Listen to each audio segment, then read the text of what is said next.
দিয়ে ওখানে ভাঙতেছো কে?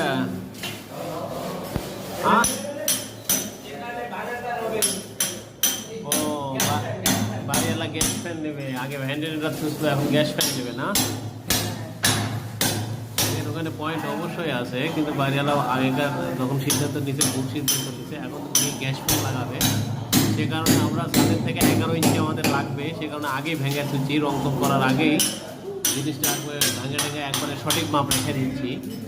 দিয়ে ভেঙে একবারে সব অ্যাকুরেট মাপ রাখবো আমরা। আর আমাদের পয়েন্ট পয়েন্ট ওখানে আছে না? পয়েন্ট আছে তো না? পয়েন্ট পয়েন্ট দেখেন, এটাই আমাদের পয়েন্ট। ওখান থেকে আমাদের লাইন নামবে, কিন্তু আমাদের ছাদের উপর থেকে 11 ইঞ্চি মাপ লাগবে। সেই 11 ইঞ্চির জন্য আগেই ওটা ভেঙে একবারে সঠিক মাপে রেখে অবশ্যই যারা গ্যাস ফ্যান রাখবেন মাপটা সঠিক করে রাখার চেষ্টা করবেন। যদি মাপটা সঠিক হয়, পরবর্তী সময়ে আপনার এরকম ভাঙাচুরা করা লাগবে না। এরকম ভাঙাচুরা করার পরে সিমেন্ট দেওয়া একটু কষ্টকর একটা বিষয়। তো অবশ্যই আপনারা রান্নাঘরে গ্যাস ফ্যান দেওয়ার চেষ্টা করবেন, কারণ রান্নাঘরে অবশ্যই গ্যাস ফ্যান লাগে আর কি। ধন্যবাদ, ভালো থাকবেন সবাই।